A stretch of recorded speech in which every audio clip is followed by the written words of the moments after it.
Good morning. Whoa. We're booming her this morning. Well, thanks for having me up here. We have the privilege this morning to listen to an individual I believe is helping move the soil health agenda forward in America. And I was talking to Jeff this morning, and I think it's quite an honor for their association to bring in somebody like this. It speaks to their willingness to further the soil health movement in North Dakota. And hats off to them and their vision for doing that. David, I believe, should probably be at annual meetings of associations of soil districts across America. Wouldn't that be great if you could be in all 50 states? But we do have him here today, and we're glad to have him. A little bit about David. He is a professor of geomorphology at the University of Washington. His most famous book, Dirt, The Erosion of Civilizations, won the 2008 Washington State Book Award.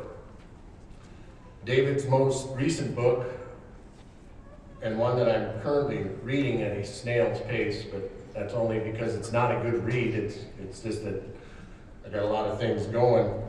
Growing a Revolution, Bringing Our Soils Back to Life, was released in May of this year. He lives in Seattle with his wife, Ann Bickley. Please help me welcome David Montgomery.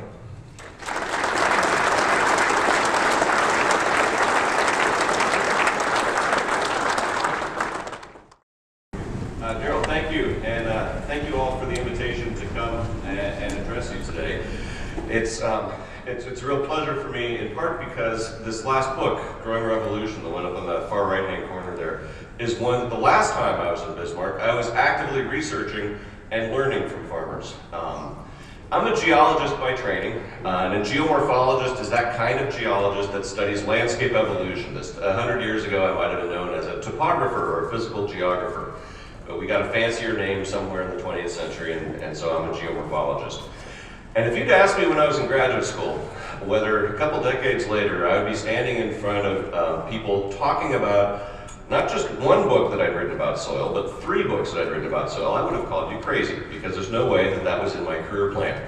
But what I want to share with you today is my journey through writing these books and essentially transforming from a hard rock geologist, someone who studies the stuff below soil and was trained actually to think about soil as the stuff that covered up rocks, the stuff that was in the way, to somebody who's actually got very concerned about the state of the world of soils. That was that first book, Dirt, The Erosion of Civilizations. It's a backwards-looking book, as you might expect a geologist to write, looking through history about how societies around the world have treated their land and what that has meant for those societies, through to my sort of re-education in terms of what actually makes soils fertile.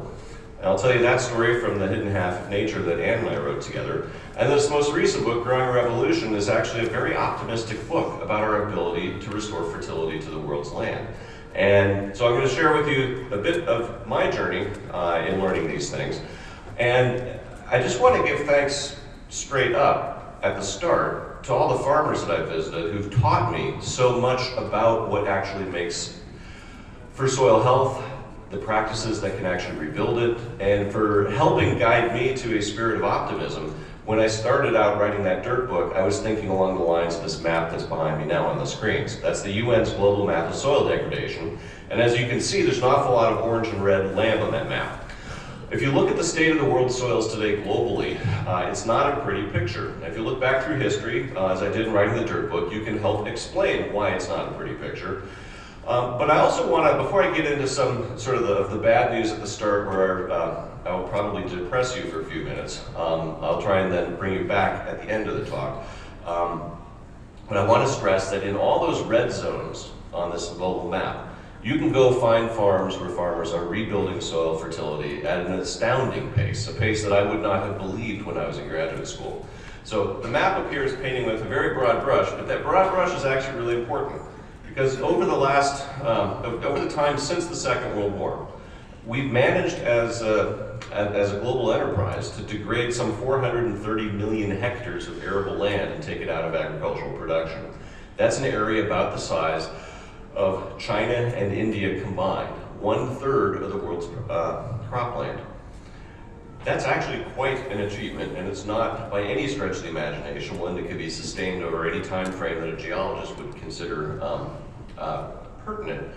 But how are we doing today? The most recent study that I could find that assesses the state of the world's soils globally is the 2015 UN Global State of the Soil Assessment.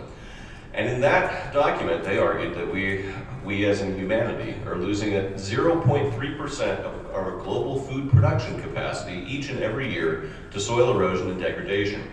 Now, 0.3%, that's a fairly small number. That's sort of right down there with what my bank account gets in terms of interest. And over the short the short span of an academic's financial career, that doesn't really add up to much. But over 100 years, play that out in your mind. 0.3% for the next century adds up to another 30% of the world's agricultural productive capacity. If we've already degraded 1/3 of the world's cropland, and you project our current trajectory forward, we will be on track to have degraded 2/3 of the world's agricultural production capacity at the time when we're expecting the population to rise by another 50%.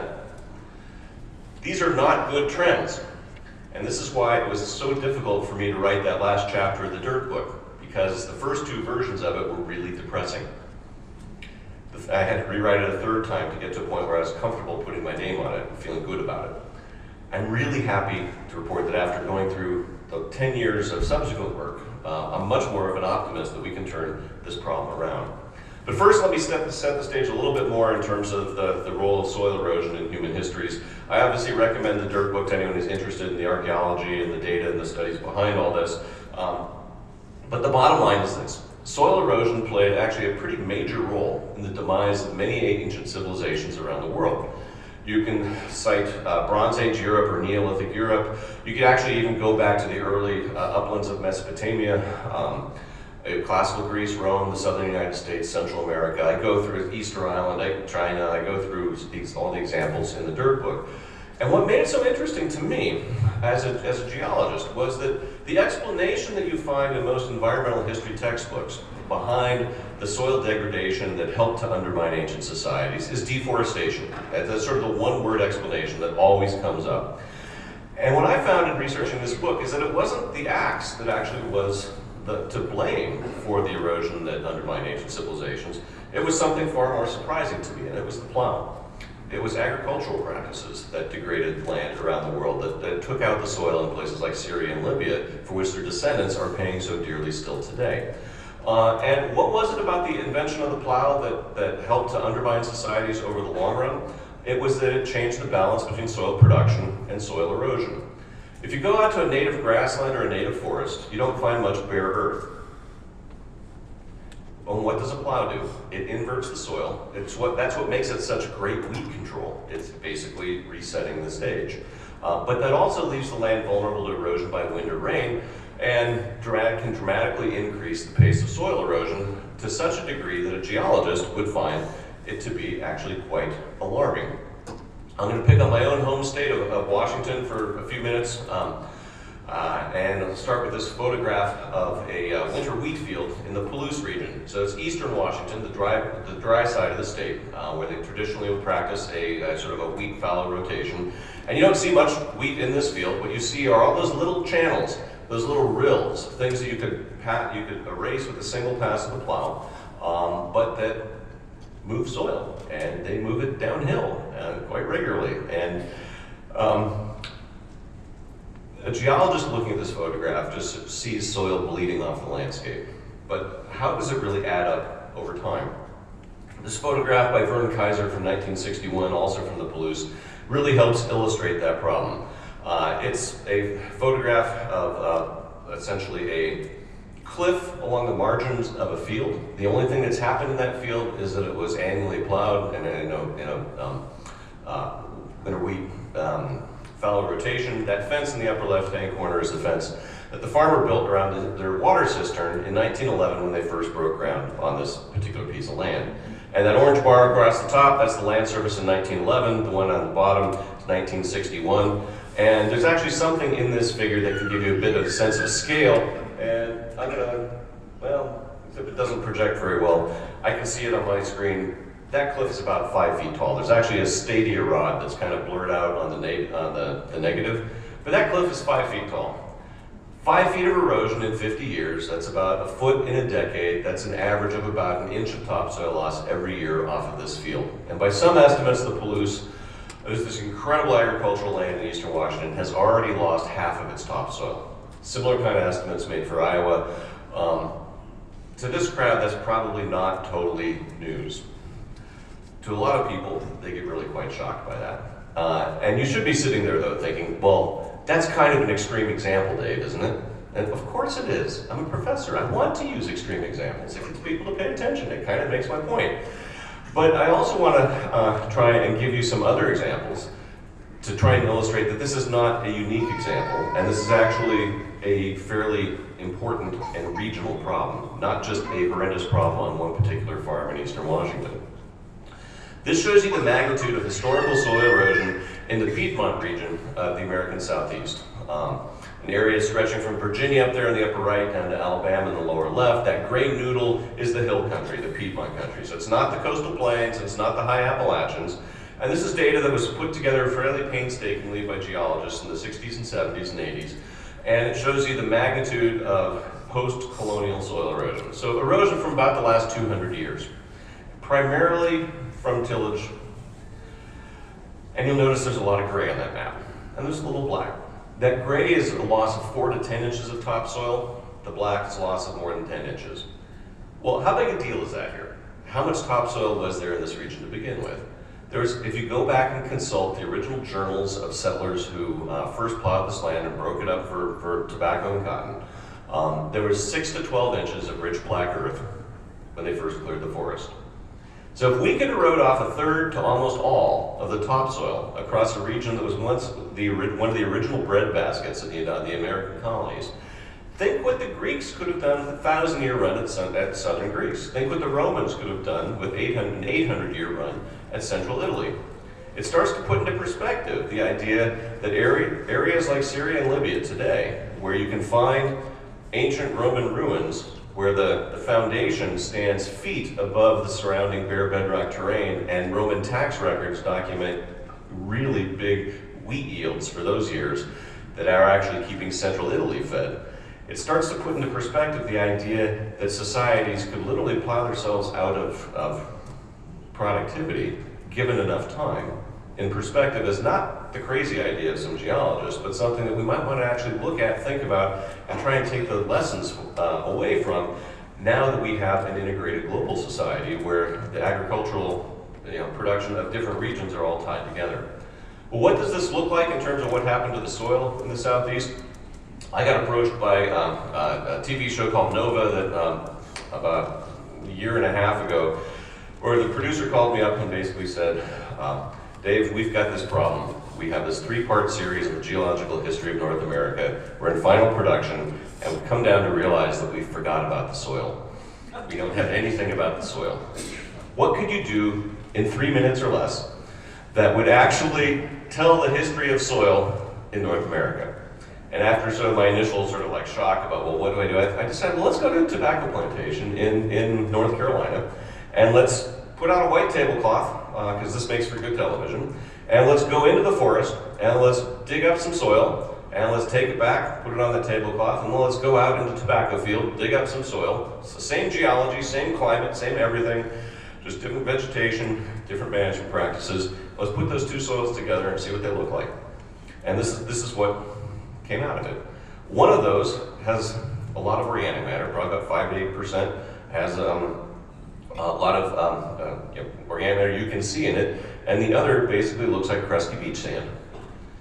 The forest, of course, is the one with the organic matter. The crusty beach sand is the conventional tobacco field. This made an impression on the producers, and it really illustrates what's happened to agricultural land across North America. It's at different degrees, obviously, in different regions and different areas, because different places tend to have different natural soil organic matter content. But the most recent national summary that I've seen indicates that we've degraded about 50% of the soil organic matter that we had at the time of initial European contact. Think about that for a minute. If soil organic matter is one of the great engines of natural soil fertility, as I'll go into in a minute, we've managed to draw the batteries down on our agricultural land by about half in a few hundred years.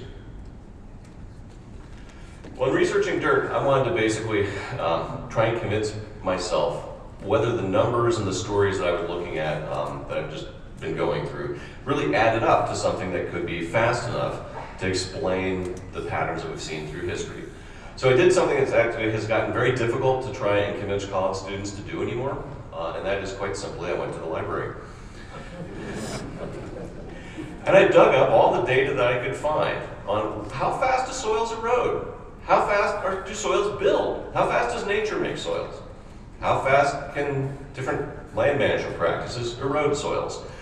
Because back in Roman times, we didn't have geomorphologists running around measuring sediment fluxes off of landscapes. So you've got to basically triangulate from the archaeology, the state of the land today, a bit of history, the 4 remaining Roman books on agriculture that are kind of hard to read but have some real nuggets of insight in them. But today we live in kind of a data-rich environment. We could actually go out and try and quantify these things. And so this is what I did to try and convince myself that the story that or to evaluate for myself that the story I was coming up with in terms of ancient societies actually was of relevance today. And I'm going to boil all that data down to this one graph, this one table. If you're really interested in the data, I put a paper out in the Proceedings of the National Academy of Sciences back in 2007. It has all the data in it on an Excel spreadsheet. If you're ever interested in doing this kind of an exercise, don't repeat it, just steal my spreadsheet, use the data. That's why you do stuff like that. But what this one table shows you is that red number. Well, over on the left, there's different types of measurements. Over on the right, there's the average value for all the studies that I've consulted. The numbers in parentheses to the right of the measurement type are the number of peer-reviewed academic studies that stand behind the average on the right. So there's a lot of work that went into this. If we look at the pace at which conventionally plowed fields erode around the world, so this is everywhere from small subsistence farms in the developing world to large farms in North America with completely different technologies, we're losing about 1.5 millimeters of topsoil a year. Now that sounds kind of slow. Your fingernails grow 10 times faster than that. You'd really have to sit around literally for a lifetime to try and notice it directly. But it does add up. And it adds up to, 20 years to lose an inch of topsoil.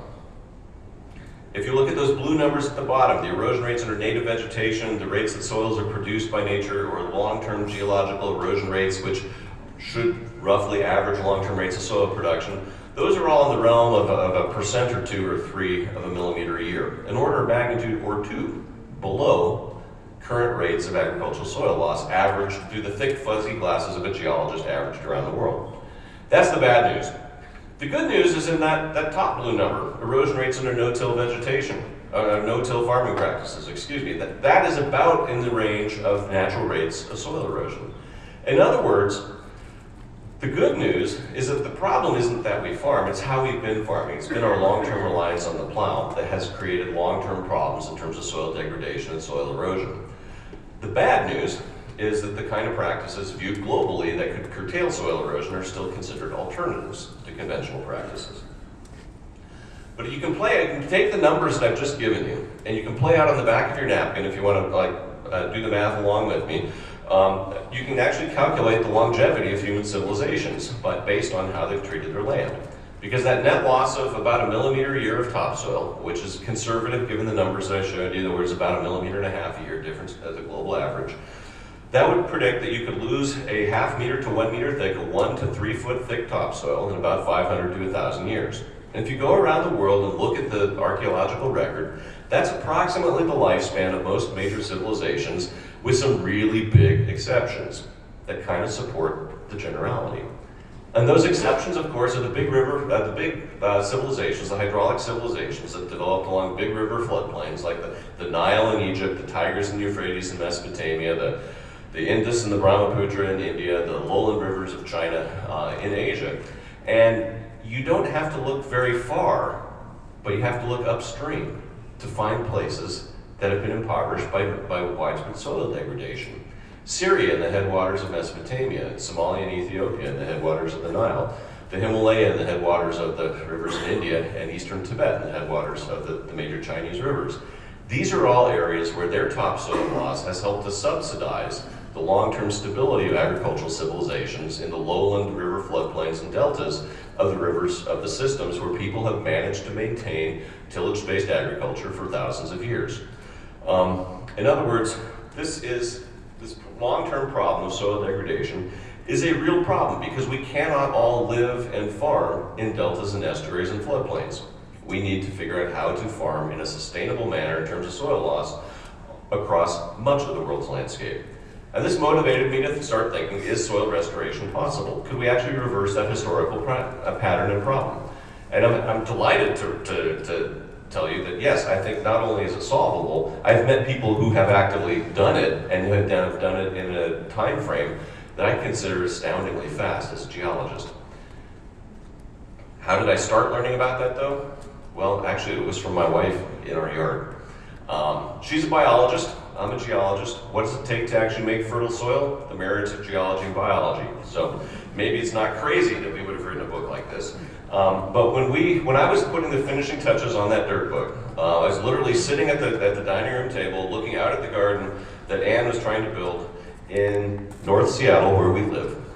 And over time, I started to realize how fast she was actually restoring fertility to our land. This is our lot that we bought back in the late 90s, and you'll notice that there's the house on one side of it. We had a yard that was just what I like to call an old growth Seattle lawn, which is 6 inches of just tangled roots. And when we peeled that lawn back to actually start making the garden that my gardener wife really wanted that really sold us on the house, the space for this, we realized that we had this incredibly rich, thick, black earth that just a gardener would love to get into and play with. Yeah, no, we had glacial till. We had this khaki dirt. There was not a single worm beneath that lawn when we pulled it off. There was not a single macroscopic life form. We basically had ground up bits of Canada that a glacier pushed south into Seattle, then distributed through meltwater streams all over the region, and then ran over with a mile-high wall of ice 3 times the height of the Space Needle if you've been to Seattle. This was nature's concrete. This was not what a gardener wanted to find when we finally dug up the lawn and started to try and plant stuff. So Andrew decided that what we had is we had the geology in the yard. What we didn't have is the biology. So she went on what we termed her organic matter crusade, trying to bring life back to the land in the form of organic matter. She would take everything from our neighbors' oak leaves and be really surprised how happy neighbors in a city are when you show up with your wheelbarrow and you rake up their leaves and take them away from them. We live close to the Seattle Zoo, and they compost all their herbivore poop and they give it away to gardeners that show up to get it. And we kept winning the so-called Zoo-Doo lottery, and we kept entering because we kept winning it. Little did we realize that I think it's everybody wins. They have a lot to get rid of. But it actually makes for really good compost. We started composting our food scraps. We had a worm bin, all the stuff you're supposed to do in Seattle. And we started returning all that organic matter back to our yard. And over time, actually just over about a few years, about 3 to 5 years, we started to notice that our soil was changing color. And you might think that a geologist would have dug a soil pit in the yard of the house that he was thinking of buying before he did, just to know what it was that was below ground. And I confess, it didn't even cross my mind in a city. I've dug soil pits all over the world, but do it in my own house as part of the house inspection? It didn't even cross my mind. 5 years after we started adding organic matter back to the yard, this is the pit that we dug. You can see Anne's pruning shears up there for scale. You can probably see down at the bottom, there's still that glacial till, just horrible, nasty stuff in terms of growing plants. There's the leaves and the wood chips and all the compost up there on top. But look what's in between. There's about 2 inches of halfway decent soil. And notice that those plant roots go down through that decent soil, then they go sideways. They're not going down into that till. We've made, or I should say more precisely, Anne had made 2 inches of really fertile soil in about 5 years. Nature doesn't make soil that fast. This was an eye-opener to me, a genuine eye-opener. The standard rule of thumb is it takes nature about 500 years to make an inch of fertile topsoil. And the numbers that I showed you earlier are kind of in that ballpark. This really sort of, it's a stale phrase, but it's really kind of blew my mind. I was like, wow, we could actually turn this around a lot faster. And this shows you the soil that we started with and the soil that we have now. And what's the right-hand side, the left-hand side of the screen, my right hand up there on the screen, that's the soil that we started with. It had about 0.5% organic matter. It was mostly bits of Canada, a few wood chips that we sort of actually added later. The stuff on my left hand, that dark stuff, is the soil that we have now. It's about 8 to 10% organic matter. We've managed to, for those of you who are interested in how much carbon goes where, we've managed to park 8 tons of carbon in our yard. That gets the attention of politicians on the West Coast. But what really impressed me was what it did to the garden above ground. We experienced an explosion of life on a time scale that I didn't think would really have been possible. Anne literally brought the yard back to life by restoring the soil. And how did that work? It was essentially feeding the soil organic matter, which wasn't feeding the soil so much, it was feeding all the microbes that lived in the soil. And Anne's the kind of biologist that was trained to study macroscopic life forms. She's worked on tortoises, she's worked on salmon, she's worked on human habitat. And as a geologist, we don't tend to get trained too much about studying microscopic and invisible things. But all this life and activity below ground was really what was responsible for restoring the fertility to our land. And we wanted to learn about that and how it happened. And looking into that, we learned the 2 key things that are shown up on this slide. One, that there's this zone around the root zone of the plant. It's called the rhizosphere, literally the root zone around the plant. That's one of the most life-dense zones on the planet. There's more microbes per cubic centimeter down there in plant roots than almost anywhere else in the world. Our gut is one exception, which parallels that. But why is that? Why are there so many microbes around the root zone of plants? It's not because the microbes are there to attack the plants. They're there because the plants, it turns out, are actually feeding them. When I took soil science classes in college, I was trained that plant roots draw nutrition out of the soil. It turns out they also push it into the soil. I was never taught that. We had to learn that while we were researching the hidden half of nature. Because we've learned in the last few decades that plants will push out some plants will push out 30 to 40% of the material they build through photosynthesis, capturing carbon dioxide and water, putting them together to make carbohydrates, the building blocks, the sugary building blocks of plant bodies. They will push out 30 to 40% of that material out into the soil, out of their roots. And these are called exudates because they're exuded out of plant roots. It's now been documented that plants are pushing out sugars, carbohydrates, they're pushing out proteins, and last spring a paper came out where people documented that plants are pushing out lipids, fats, into the soil. What does that sound like to you? Carbohydrates, proteins, and fats. That's lunch, dinner, it's food. Why would plants be pushing food out into the soil? It's essentially to feed those microbes in the soil, because it turns out that the microbes are doing things for the plants. If the microbes were there to attack the plants, on average, or most of them, it would be a terrible evolutionary strategy. Yet if you go back through the fossil record, the earliest plants that we have fossils of have mycorrhizal fungi intertwined with their roots. Partnerships between plants and soil microbiota are as old as plants on land. And you can actually make a solid case that the microbiota, the bacteria and fungi, and the fungi in particular, in the geological history case, helped plants come ashore, which then helped animals come ashore later. So what's happening? The rhizosphere, the zone of life in the soil, is a biological bazaar, as Anne and I termed it. It's a place where there's all kinds of exchanges going on. It's the original underground economy, if you like puns. It's a place where microbes and plants trade nutrients, metabolites, and exudates, and the blow up of the plant root there up on the screen, those black arrows coming out of the root, that's showing you the exudates going out into the soil. They don't get very far. They get about 1 millimeter to 1 centimeter out away from a root or a root tip before something consumes it, before those microbes in the soil eat up that material that's been provided to the subterranean buffet. And what does any organism do with stuff that they eat? They metabolize it and convert it into other things that to them are waste products. What are some of those microbial metabolites? The one that really amazed Anne and I or the bacteria in the soil are consuming those sugary exudates and then converting them into plant growth promoting hormones. And think about that for a minute. Microscopic bacteria, one kingdom of life, are making hormones to promote the growth of a whole nother kingdom of life in terms of plants. Individually, it's a strategy that makes absolutely no sense. But you think about it in terms of a symbiosis where the plant is feeding the microbes and the microbes are bolstering the health and vitality of the plant so it can actually continue feeding the microbes.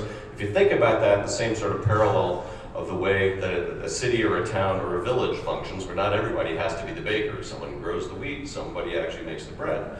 You start seeing that these are examples of symbioses, symbiotic relationships that it turns out are every bit as specialized and adaptive as what we see above ground between pollinators and flowers. Because each plant will put out particular kinds of exudates that attract particular kinds of microorganisms that on average bolster the health and vitality of the plants that are pushing out those exudates. And up until very recently, these kind of relationships have been quite literally out of sight and out of mind. And so that's why Ann and I called our book The Hidden Half of Nature. We were fairly well-trained natural scientists for whom this was all a real revelation just a few years ago. People in botany, people in agronomy have known some of this for a while, but the pieces started to come together. And what this gives us is a different perspective, a way to look at the diet that a plant has. And I hadn't thought about a plant having a diet. But these kinds of symbiotic relationships in the rhizosphere really make you sort of think very differently about a plant diet. And part of the research that we did looked into what happens when you provide plants what Ann and I termed the fertilizer diet, where you provide the full amount of the major elements that a plant needs for growth. The N, P, and K we tend to think about in terms of major fertilizers. What happens to the other elements that plants need for health and growth in terms of the micronutrient acquisition that the soil life is helping plants procure, and also what happens to all the beneficial metabolites that the microbes are making. Well, plants that basically get a full complement of macronutrients don't invest as much in their root system, and they don't put out as much in the way of exudates. And that means that they're not recruiting the same community and numbers of beneficial microbes. And that means that while they may be able to be high-yielding plants and grow well, they're not getting as much in the way of micronutrients and metabolites. In terms of what Ann and I termed the soil life or soil health diet, on the other hand, plants growing in organic matter-rich, healthy, fertile soil invest more in their root system, they put out more metabolites, they recruit more microbial partners, and they get a return on that investment. And that return actually helps with their health and their vitality, their ability to resist diseases, their ability to resist and repel pests.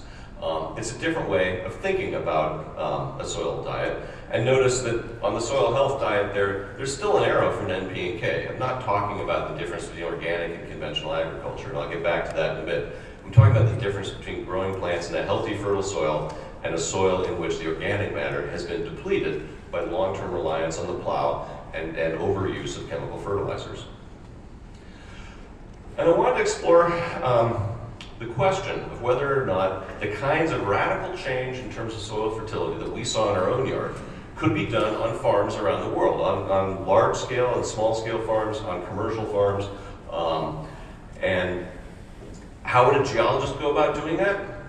Well, I went and did field work. I took my yellow notebook and I came to places like Bismarck and talked to people like Jay and talked to Gabe Brown, went to Africa, talked to subsistence farmers there, visited people who had already had success in rebuilding the fertility of their soil and going, how did you do it? Show me what you did. Give me a shovel. Let's go dig holes in your field, go dig holes in your neighbor's fields, and tell me how you walked through it, and then I'll stand back and try and synthesize what were the commonalities, what were the general principles, because I am the last person to tell you how to do something on your own farm. At my household, I'm known as the guy who can kill any plant that you entrust to his care. My wife is the plant whisperer.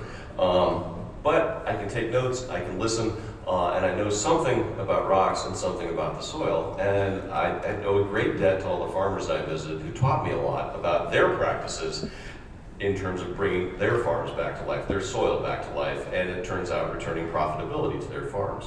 So to make a long story short, if you want the long story, read the book. I'll give you the short story now. in visiting farms around the world, I found that there's a set of principles that are known under the label of conservation agriculture, through which adopting them, the farmers I visited could match conventional yields. They did not pay a yield penalty after a short conversion period, and they did it using far less fossil fuels and far less chemical inputs.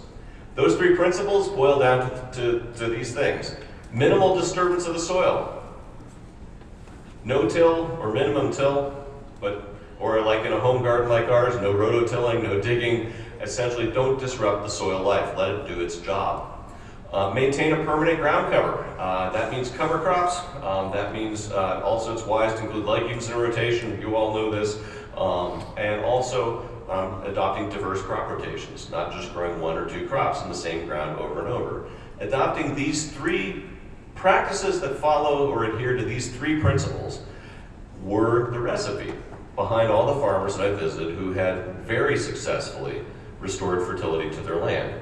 And what does that look like? This is David Brandt, is a no-till planter, which to me, as a geologist was an education. I'm sure you all know how these things work. Well, I want to emphasize over on the right-hand side, that's a freshly planted field. Contrast that in your mind's eye to that field in the Palouse with all those little rills in it that I saw in Eastern Washington. To a geologist, this is night and day. That ground in this picture is covered. My grad students would probably look at that and go, well, is it even planted?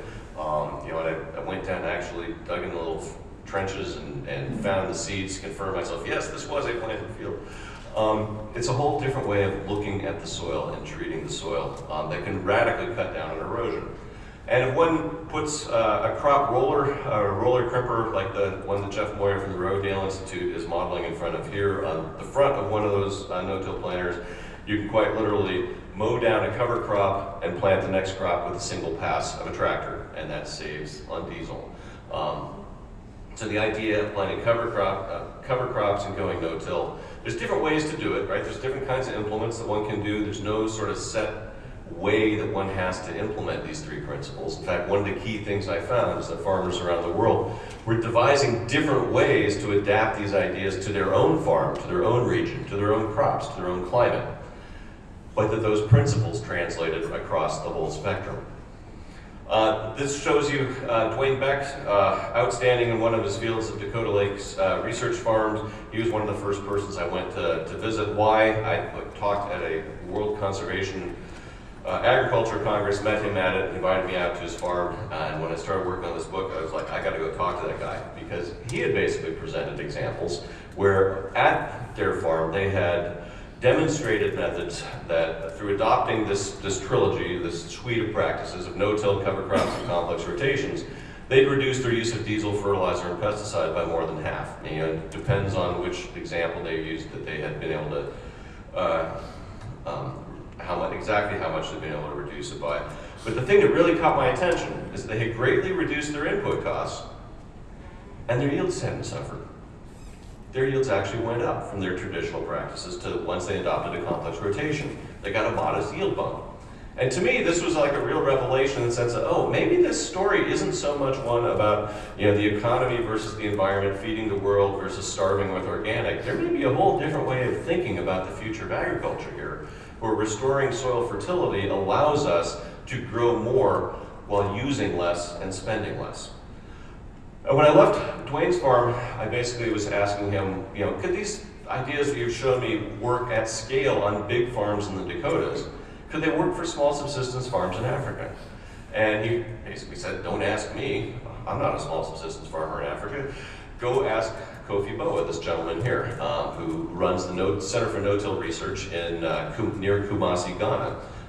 And Kofi has taught the people around his village to follow these same practices, these same principles, the same principles. And you'll notice that on their fields, they're growing multiple crops in the same area all at once. Like the size of this room would be multiple farms for multiple families. It's a whole different scale of agriculture.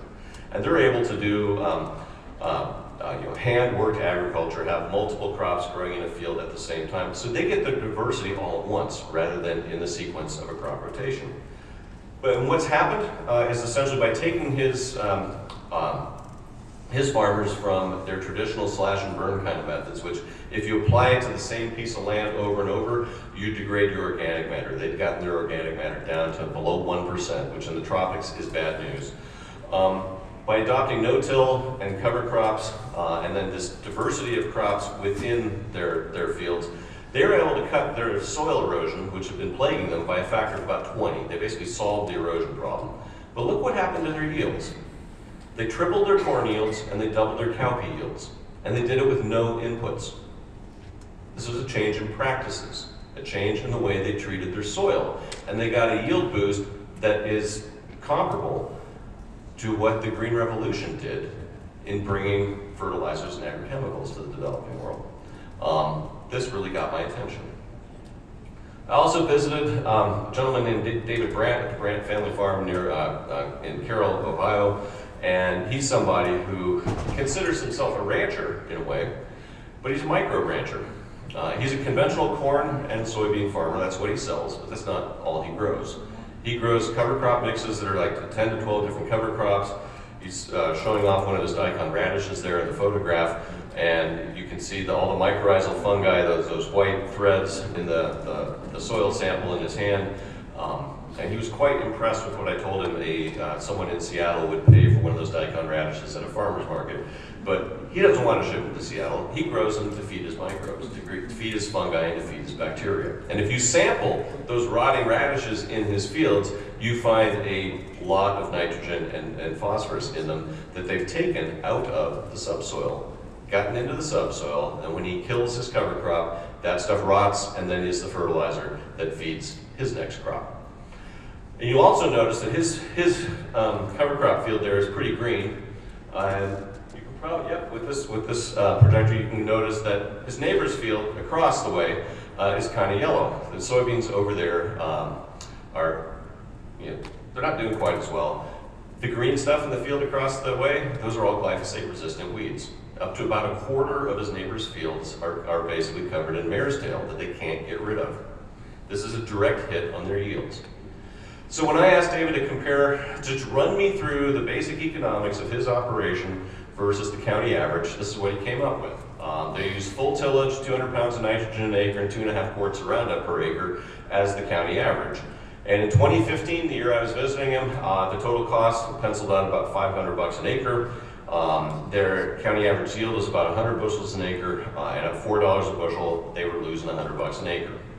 The more they planted, the more money they lost.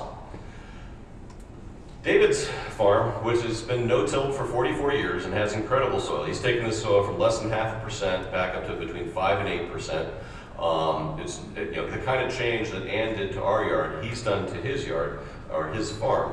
And he's been planting cover crops for a while now. He's diversified things up with his cover crop mix. He's still only selling 2 crops. He doesn't till. He uses about 1/8 of the nitrogen, uses about 1/5 of the Roundup. The total cost for him was about $320 an acre, and his yield was about 80% greater than the county average. And at $4 a bushel, he was making $400 an acre. Even a geologist, and even an academic geologist, can tell you that that's a better business model than the one his neighbors are going through. Last person I'll mention is someone who was very close to here, Jay Brown, who was quite generous with his time, as was Jay when I visited Minokan Farm.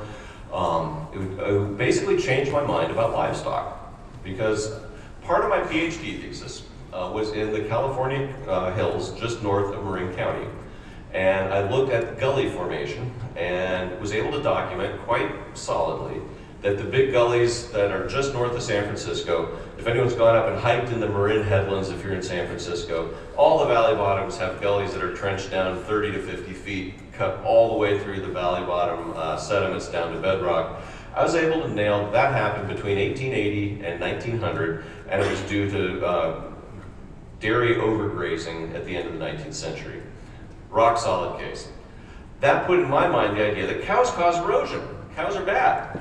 And if you survey the academic literature, that is probably the attitude you are going to find through most of the academic studies of people of my generation who are trained studying problems the way I did.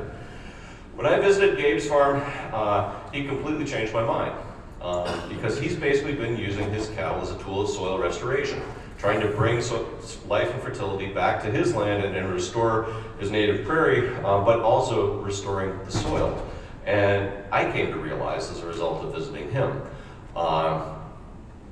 that really the problem wasn't the cows. The problem is how we were managing the cows. And that cattle could actually be one of the major tools of soil restoration and even carbon sequestration, if we wanted to look into that, that doesn't get anywhere near the attention that it deserves.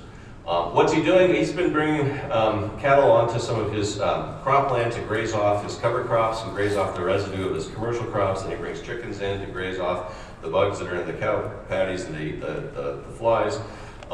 And what really, really impressed me was what it's done to his soil.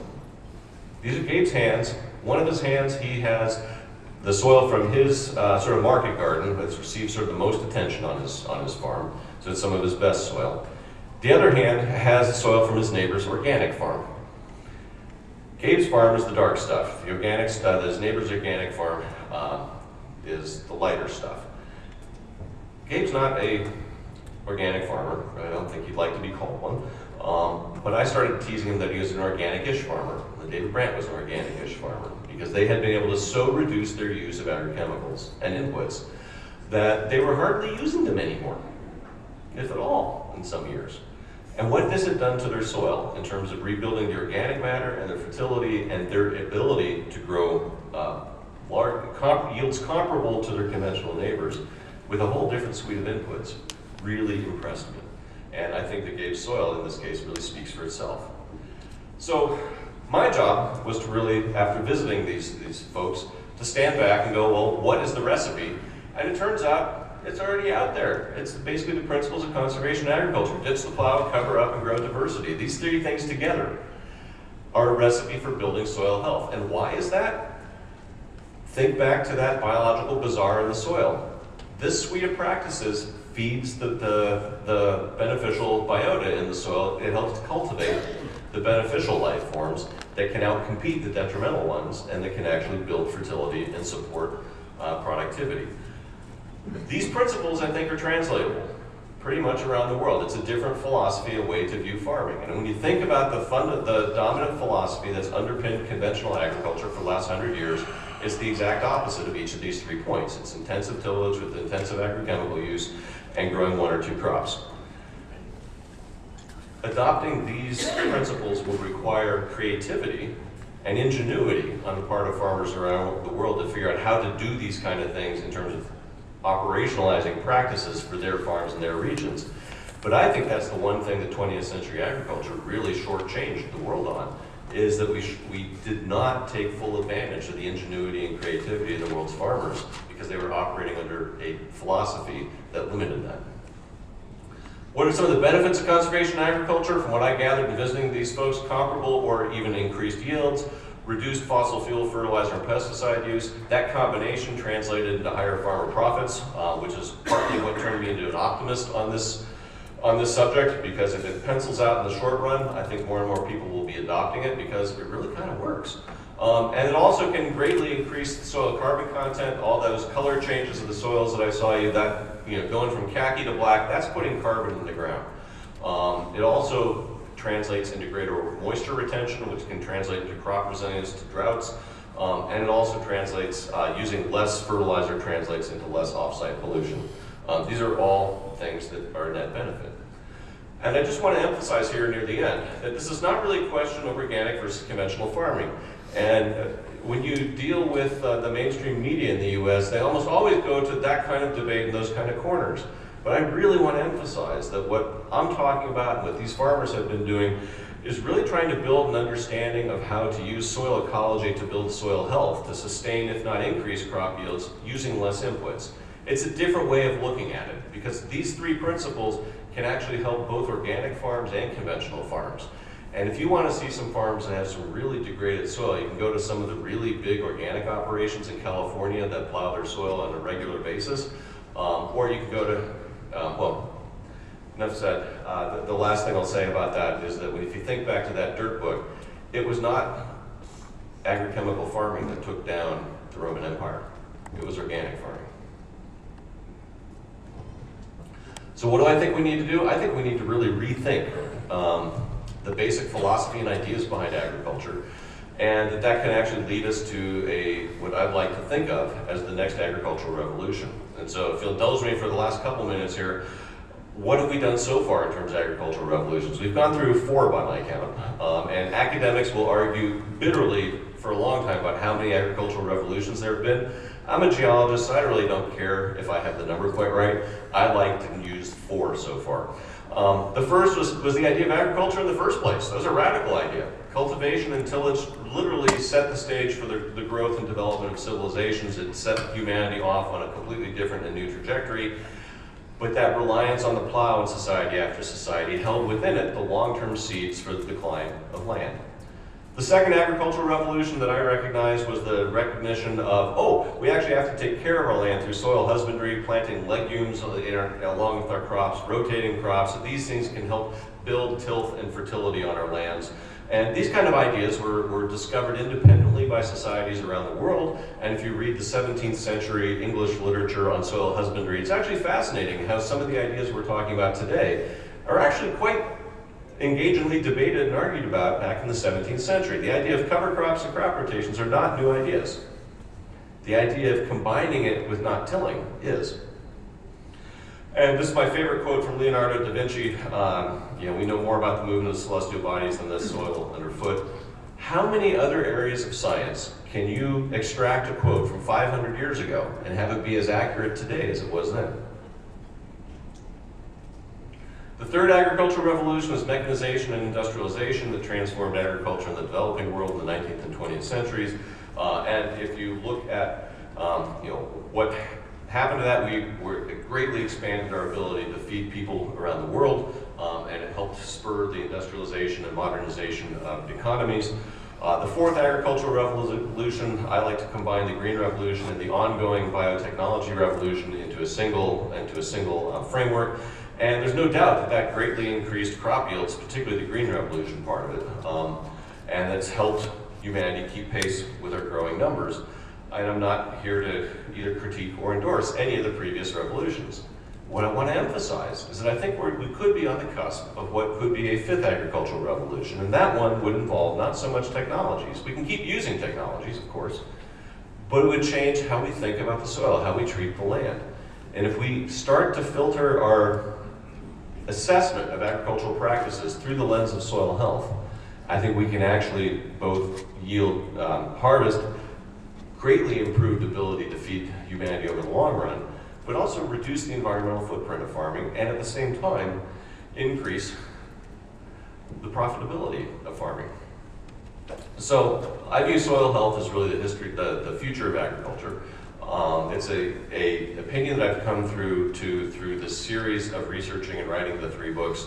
But from my perch and perspective, I really think that restoring agricultural soils is one of humanity's biggest natural infrastructure projects that doesn't get anywhere near the attention in terms of the media or on the global stage that it really deserves, because we absolutely have to get it right this century. We don't have the luxury of another century beyond that to solve this.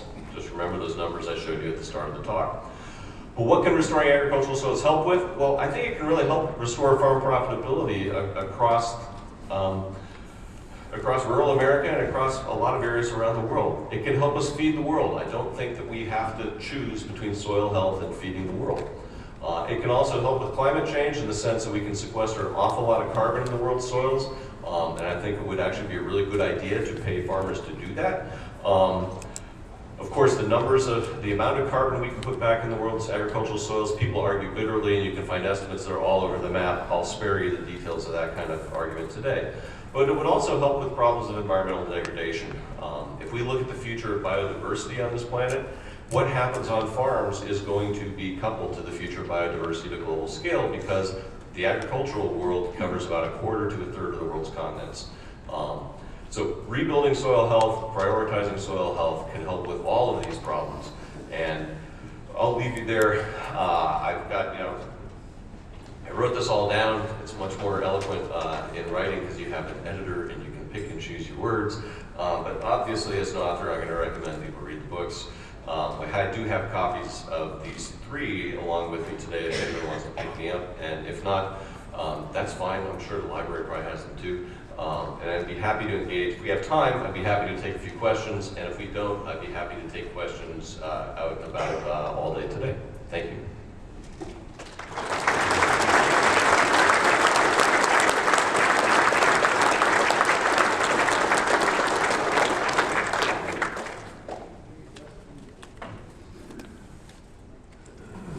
Any question?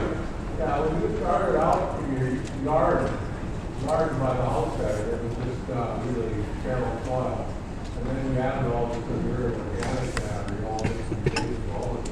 Would you want to incorporate that with an overfill or something like 5-10 inches rather than just put it right on the top? To be honest, we were too lazy to do that. Given what I know now, I don't think so. Basically, the stuff disappeared. We would layer it on in the fall, it would be gone by spring, so we'd add more. And basically, we were basically letting the life in the soil do it for us. And we were patient, we were in no particular hurry, but I was amazed at how fast the soil life did that job for us.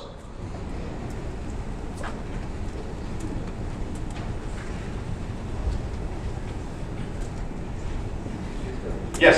Yeah, have you ever looked at the terra preta? I think I'm pronouncing that. Yeah, terra preta, yeah. Yeah, that's Portuguese for black earth. The terra preta soils of the Amazon are these soils that are really rich, thick black earth. I've been down to the Amazon, I have seen them. In fact, I had an experience where I went down for a month-long expedition down the Rio Benia, tributary to the headwaters of the Amazon. We were on the river for a month. We saw one village. It was really, really remote. And our job was to go out into the floodplain and drill cores to look at the flood sediments to try and look at the history of really big floods off the Andes. It was for my real job doing geology. So we had to spend a month drilling these cores in the floodplains, and most of the soils on the floodplains of the Amazon are just layered sand. There's not much organic matter in it because if a leaf falls to the forest floor, the ants chew it up, it gets recycled really fast. And so most of the organic matter is in the forest itself. But you go to the village, there's black earth everywhere. People have been living there for a long time, and they take all their sort of the fruit they harvest from the forest, their own waste, their cooking fire waste, and they distribute it sort of on the edge of town. Over time, that moves around. So there's a sort of organic matter sink right around where they live. And it's incredibly rich, fertile black earth in an environment where the natural soils are not fertile at all. And it's really pretty amazing. And I think some of the keys to the terra preta are both the organic matter, but also the inputs of biochar, charcoal, which they make from their cooking fires, but you can make by low oxygen combustion of any kind of organic matter. And that combination of the organic matter is there to feed the microbes, and the biochar serves as habitat for the microbes. It's a recipe for microbial abundance and diversity. And that's another really good example of a place where people have made soils that are better than nature makes them. And the other really good example, of course, is Holland, or the Netherlands, where they've walled off parts of the sea, and using the same kind of methods of building organic matter, they've made the most fertile soil in Europe. Yeah. In the Red River Valley, we lost probably half our topsoil. We went from 34 inches to 15 inches. It's measured. Organic matter has gone from 7 and 8% down to 3. My question is, how do you go about changing the mindset?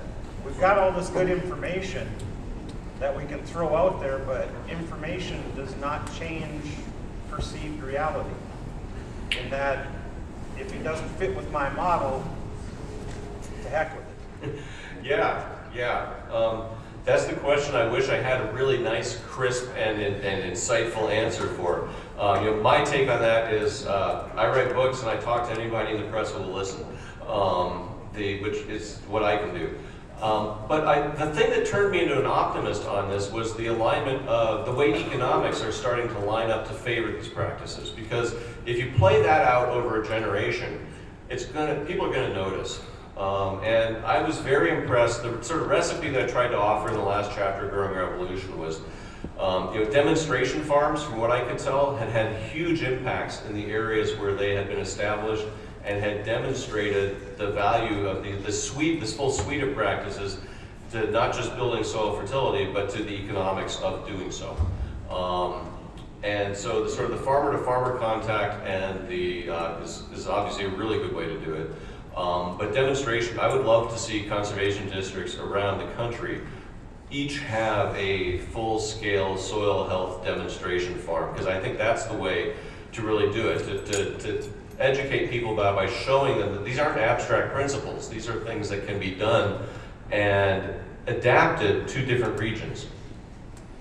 So but I wish I had just the pill you could give someone. So do I.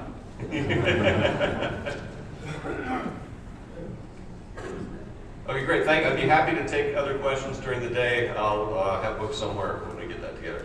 Thank you.